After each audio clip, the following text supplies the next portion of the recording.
Para ler a Sibila, da Agostina Bessa Luiz. Eu sou o professor Henrique, do Pensar e Escrever Redação, e nesse vídeo eu pretendo fornecer para vocês um roteiro, uma orientação para vocês lerem a obra. Né? Essa que é uma obra fundamental da literatura portuguesa. Né? E está na lista de leituras obrigatórias da UFO. A ideia é que depois de ler o livro, você assista uma análise mais aprofundada, né, da obra. Eu preparei para vocês um ciclo, né, de análises dessas obras. Né? São aulas de entre 1h30 e 1h45, acompanhada de um material escrito, um rico material escrito e questões, né, que já caíram na prova da UFO. Né? Tudo isso para você conseguir enfrentar as questões de literatura, né, nesse vestibular. Né? Então, mãos à obra, né? Vamos lá. Antes de mais nada, é importante a gente ter, né, algumas informações, eu sempre digo isso, né, no começo das minhas aulas, né, informações sobre o contexto de produção da obra, né, quem foi a autora, em que momento escreveu essa obra, né, a que questões, né, a obra dava respostas, né, isso é fundamental, né, como informação introdutória para a leitura e o bom entendimento, né, de uma obra. Então, a Sibila foi escrita pela Agostina Bessa Luiz. Agostina Bessa Luiz é uma escritora contemporânea, né? Ela nasceu em 1922, né? na cidade de Vila Miã, né, que é uma região do Entre Minho e Douro, né, uma região do interior de Portugal, e morreu no Porto em 2019. Uma escritora bastante prolixa, né, escreveu muito, né, e se consolidou já desde muito tempo como um grande nome da literatura portuguesa. Né? Então, veja, a Agostina Bessa Luiz, ela é dessa região de Entre Douro e Minho, que é uma região, né, do interior de Portugal. Então, essa informação é muito importante, né, para vocês entenderem a obra. Né? Ela tem raízes familiares rurais. Né? Lembrando a vocês que a Sibila vai tratar, né, na história aí, né, de uma família tradicional, né, a família da Quina, né, da Joaquina, tá certo? Que é uma família tradicional ali do interior de Portugal, né, que vive na Quinta de Vessada. Né? Bom, em 1954 ela publicou a Sibila, que já foi um romance muito bem recebido. Né? Então veja que essa data de publicação, ela nos remete ao contexto literário da obra. Né? Então trata-se, como disse a vocês, de uma autora contemporânea. Né? A gente costuma dizer que o romance da Sibila é um romance pós-simbolista, né? Que retoma alguns elementos do simbolismo, né, ali do final do século XIX, início do século XX, que predominou na literatura portuguesa. Né? Fernando Pessoa é um autor também que traz elementos pós-simbolistas. Né? O próprio título, a Sibila, né, que diz respeito a uma profetisa, né, alguém que prediz o futuro, né, que está relacionado ao ocultismo, né, a ciência, a conhecimentos ocultos. Né, a gente já vai ver que não é bem exatamente esse o sentido da Sibila nessa obra, né, mas a literatura portuguesa ela tem essa vertente, né, algo relacionado ao mistério, algo relacionado ao universo psicológico. Né. Então, uma literatura pós-simbolista, ou uma literatura que também pode ser caracterizada como psicológica, né, porque ela remete, ela busca, como dentro de uma vertente da literatura contemporânea, fazer análise intimista, análise, sondagem interior. Né? E aí ela vem na linha de Marcel Proust, ela vem na linha de Virginia Woolf, aqui no Brasil, Clarice Lispector, né? Uma literatura psicológica e uma literatura, ou uma narrativa feminina, né, que trata, né, que data da perspectiva feminina sobre o mundo. Né? Aqui nós temos, né, a história, né, da Quina, né, o eixo central narrativo é a história da Quina, que se torna uma mulher poderosa, Sibila, né, uma matriarca ali, né, em Vessada, na região interior de Portugal. Nós já vamos ver isso na sequência. Né? Bom, uma outra questão importante do contexto, além dessa filiação a uma narrativa pós-simbolista, né, psicológica e feminina, é exatamente o contexto, né, no qual a história se passa. Né? A história se passa entre o final do século XIX e o início do século XX, entre 1876 e 1954, que foi um período em que Portugal estava buscando, né, afirmar a sua identidade nacional. Portugal, ali na segunda Revolução Industrial, era um país, final do século XIX, era um país ainda atrasado em relação à Europa, um país ruralizado, um país muito apegado às tradições mais arraigadas. Né? E a Europa já passava por um processo de modernização industrial. Né? Então, muitos intelectuais e muitos escritores vão discutir os caminhos, né, que Portugal deveria seguir. Né?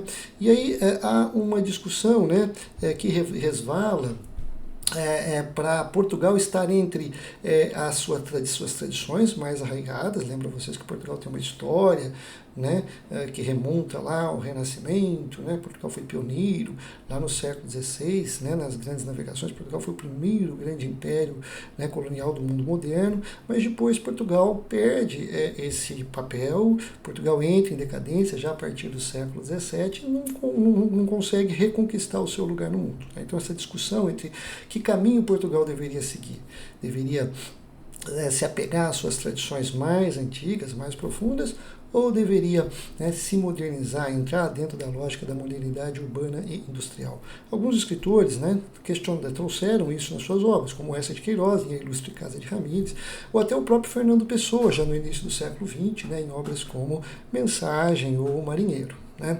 Então, a Agostina Bessa Luiz, ela se filia a essa tradição. Né? A gente vai ver que em A Sibila nós temos também esse debate entre a tradição, as raízes, né, mais tradicionais portuguesas, e a modernidade. Né? Nós vamos ver como isso acontece nesse pequeno roteiro. Né? Bom, então vamos a uma chave de leitura, né, para orientar vocês na leitura dessa obra, A Sibila. Né? Bom, antes de mais nada, vamos só pegar o texto, o título, né, A Sibila. O título diz respeito a Sibila. A Sibila a gente pode traduzir como uma profetisa, uma vidente. Né? Ela vem da tradição ainda que remonta à Grécia Antiga. Né? Na Grécia Antiga, as sibilas, né, as profetisas, elas ficaram muito famosas. Né? Elas eram capazes de predizer o futuro, né? De adivinhar aquilo que estava para acontecer. Bom, a Sibila é uma referência à personagem Quina, né, que nasce com uma marca de nascença, né? Depois ela tem uma doença e depois ela tinha uma grande capacidade de compreender, uma grande capacidade de entender aquilo que se passava. Então é exatamente por isso que ela vai ser chamada de a Sibila. Né? Mas aqui a gente tem que entender o seguinte: a palavra Sibila está associado menos a algo do sobrenatural, né, de alguém que vê o futuro, né, e mais sobre a capacidade de compreender. A gente já vai falar disso também. Né? Seria uma sábia, alguém que tem capacidade de compreender o presente, tá certo? E a partir daí vislumbrar, né, o futuro. Tá? Então, Sibila, a vidente, é aquela que tem capacidade de compreender, aquela que sabe compreender. Né? Pois bem, então, agora, pensando nisso, vamos para a chave de leitura. Né? A chave de leitura da Sibila, isso é importantíssimo, né? É exatamente a evocação da memória, né? Da memória, obviamente, do passado, para a compreensão do presente, para a ação no presente, né? E os seus efeitos no futuro. Né? Então, a palavra-chave aqui é a palavra memória, né? A palavra memória. Né?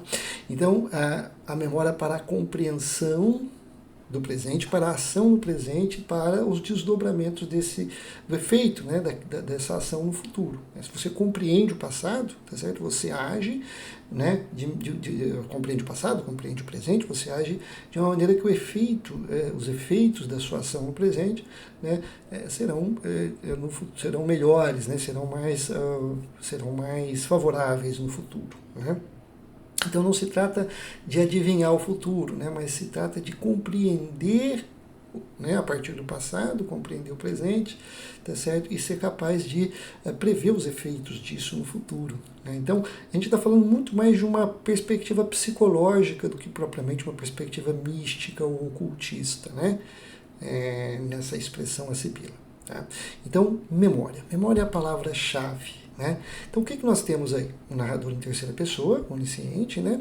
E a história é muito interessante porque a Sibila vai contar a história de 3 gerações de mulheres, né, da quinta, né, de Vessada, ou da casa de Vessada. Eu já vou comentar com vocês. Vessada era o nome que tinha a quinta. A quinta é uma espécie de propriedade rural, né, ali no interior de Portugal. Né. Essas 3 mulheres são a Maria da Encarnação, a mãe, a filha Quina, tá certo? E a neta da Encarnação, que é a Germa. Né. São 3 mulheres. Quando a história começa, nós estamos no presente. Né, o presente narrativo é quando Germa, Germa está conversando com seu primo Bernardo e a Germa ela está conversando com ele na sala, né, da casa grande ali da Quinta de Vessada e se balançando numa rocking chair, uma cadeira de balanço. E aí ela vai entrando num estado de evocação e aí ela se lembra, né, da Quina, né, a sua tia-avó, sua tia, melhor dizendo, né? E aí ela vai contar a história da Quina, que é a história, tá certo, de 3 gerações de mulheres, tá certo, que tomavam conta daquela casa, daquela propriedade de Vessada, né? Então são 3 gerações, a encarnação, a avó, a Quina, a filha e a Germa, a neta da encarnação, certo?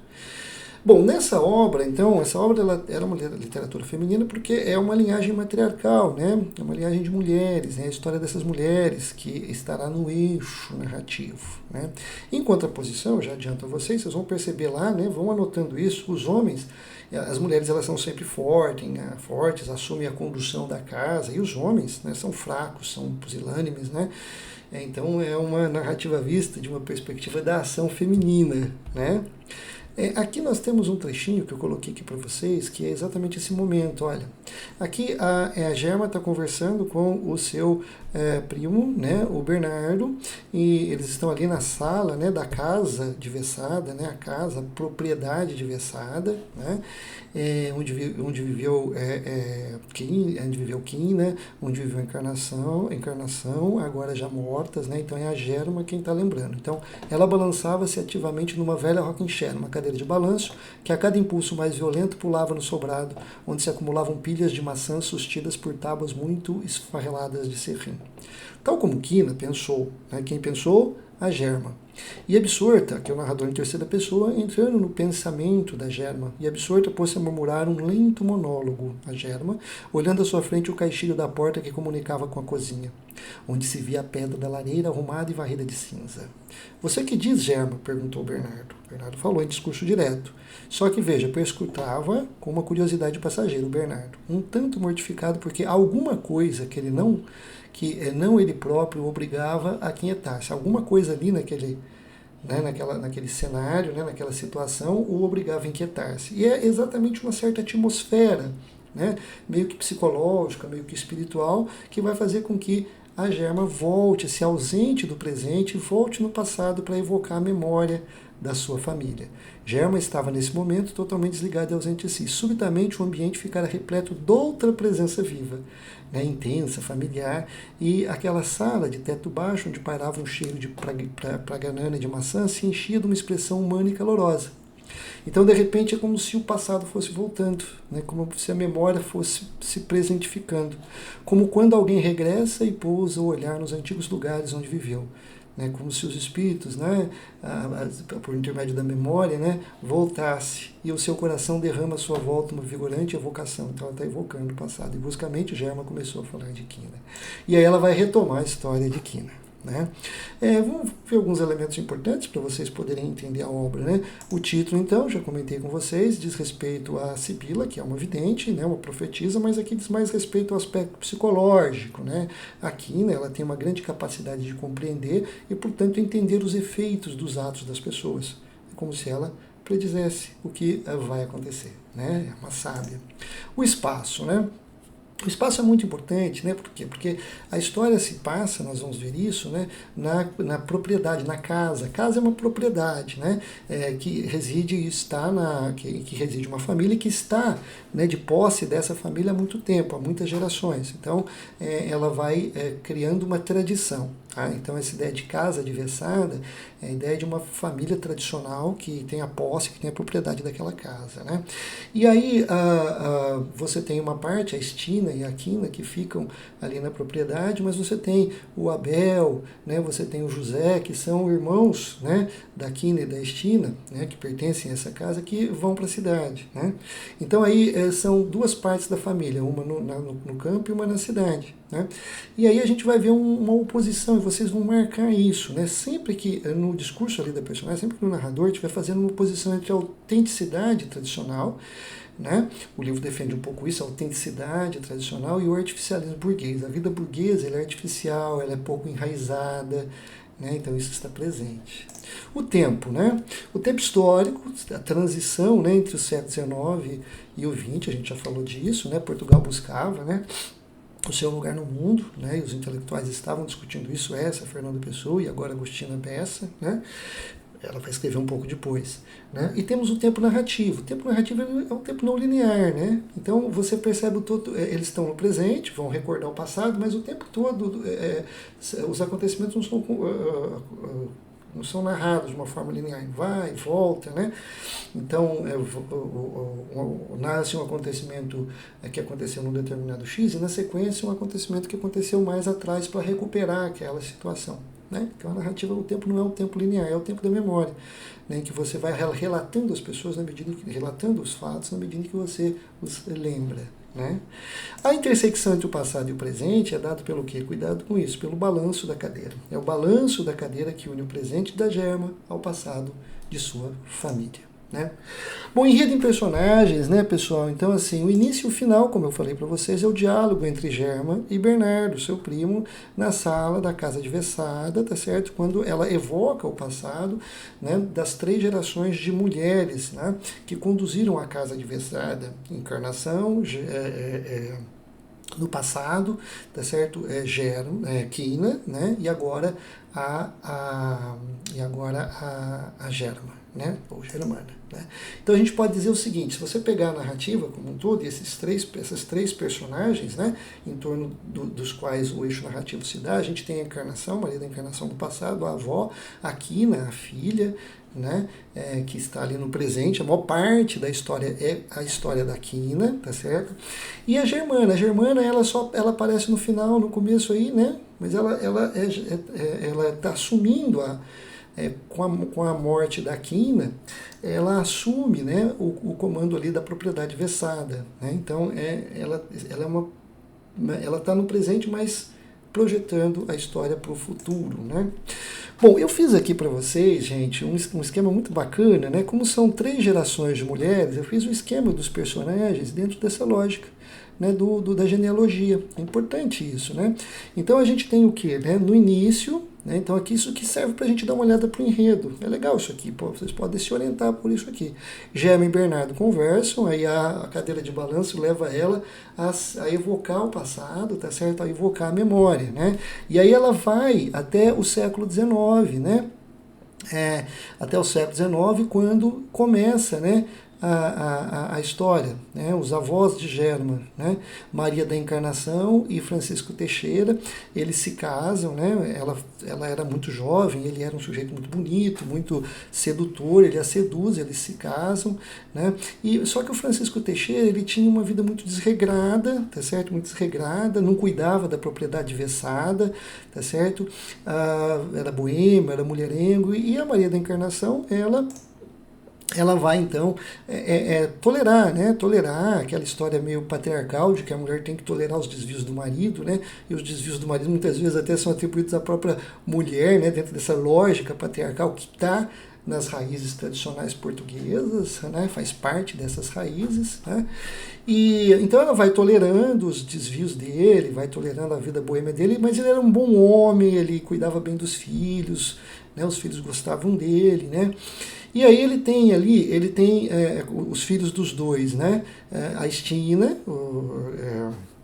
que era a mais velha, depois a Quina, né? Joaquina, né?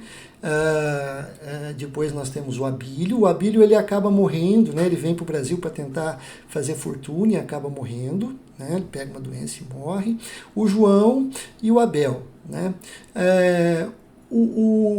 O João, né, ele acaba, era um sujeito aventureiro. O João e o Abel, eles eram muito parecidos com o pai, né, aventureiros, né, gostavam da farra, da boemia, não contribuíam com a vida econômica, né, em cuidar da quinta. O João, o Abel, ele acaba viajando pela Europa e tal, e aí ele tem um relacionamento com uma prostituta, cujo nome a gente não tem aqui, uma prostituta espanhola, e nasce uma filha que é Germa. O João se casa com a Teodora, ele vai para a cidade, os dois vão para a cidade, então eles deixam, olha lá, né, deixam o mundo rural e vão para a cidade. O João se casa com uma burguesa chamada Teodora, ela era muito fútil, enfim, né, era fútil, artificial, era o oposto daquilo que era, né, a cultura mais autêntica, mais tradicional do campo. Então tem essa oposição aqui, né, aqui nós temos o pessoal que vai para a cidade, né. Pois bem, o Francisco Teixeira, né, ele vai à falência em função da sua vida desregrada, né? E aí quem assume o comando ele acaba morrendo, né? Depois da falência, ele vai à falência, depois ele morre, né? E a Estina e a Aquina, elas vão assumir o comando e elas reerguem a Quinta. Né? A Estina acaba se casando com o Inácio Lucas, que era um sujeito violento, né? E a gente tem essa questão da violência, né, dentro dessa lógica patriarcal, né? Ele tratava mal os filhos, 2 filhos dele morrem, eles têm uma terceira filha, né, que é chamada de Aloca, provavelmente por algum problema mental, né? Então, aqui nós temos o Inácio Lucas, que era um proprietário também, né, tinha sua propriedade em Maroços, né? Então a Estina se casa e vai morar, e ela suporta aquela vida terrível de um marido violento, né, de um marido, né, enfim. Aí nós temos o tema da violência, né, doméstica, que está associado a essa lógica patriarcal, né? A Quina, tá certo? Então o que acontece? A Quina assume, então, quando a Estina se casa, a Quina assume o controle da Vessada. E aí ela vai cuidar da mãe, um pouco depois morre a mãe, a Maria da Encarnação, né? E a Quina, então, ela tinha muito jeito para os negócios, ela tinha pulso firme, e aí ela acaba se tornando a poderosa senhora de Vessada, né? Sob o comando dela, a Quinta é a propriedade rural, né? Seria o equivalente ao nosso sítio aqui, né? A Quinta, ela ganha força, né?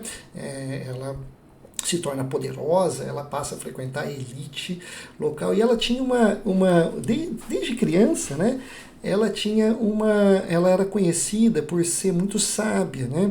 Aliás, até associava-se a um episódio, né, uma marca que ela tinha de nascença, dizia que ela tinha capacidade, compreensão, né, sabia o que as pessoas pensavam, até predizer o futuro, né?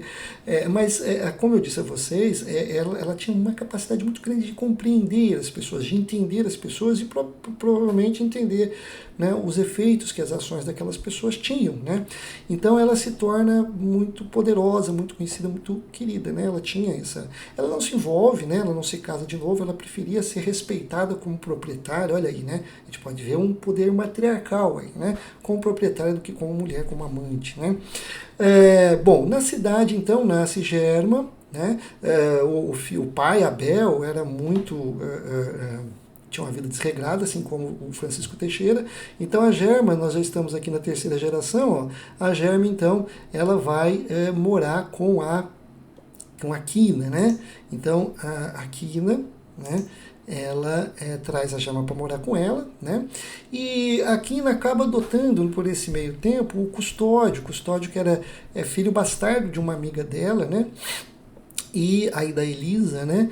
E a Germa acaba, enfim, ela revela uma predileção pelo Custódio. Antes quando a Quina leva a Germa, ela gostava muito da Germa, ela via na Germa alguém que poderia sucedê-la, né? Mas quando vem o Custódio, ela começa então a cuidar do Custódio, a dedicar todo o seu tempo a ele, e a Germa acaba retornando à cidade, volta para morar com o pai.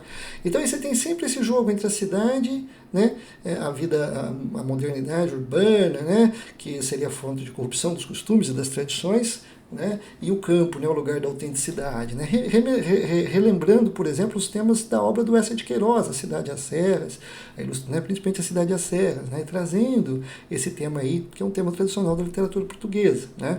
E aí nós vamos ter o quê, né? A Quina adoece gravemente, né, e aí há uma discussão sobre a herança, né, da Quina, e ela acaba fazendo da Germa a sua herdeira, né? Aí morre a Quina, no final, morre o Custódio, uma morte terrível, né? Ele acaba se matando, uma guilhotina, enfim, né? Isso vocês podem ver na leitura também, né? E aí nós voltamos ao início, né? Que é a conversa de Germa e Bernardo. Né, gente? Então veja, eu acho que com isso, né, vocês conseguem, né, vocês dão conta, né, dão conta de ler, né, um romance, que é um romance bastante interessante, né? E, como eu disse a vocês, né, eu preparei uma aula um pouco mais extensa, né, em que eu analiso, a gente lê textos e tal, mas que é o nosso curso de análise de obras literárias da UF. Eu convido você a fazer esse curso, né? Eu convido você a se inscrever nesse curso, né? E é isso aí, né? Até a próxima.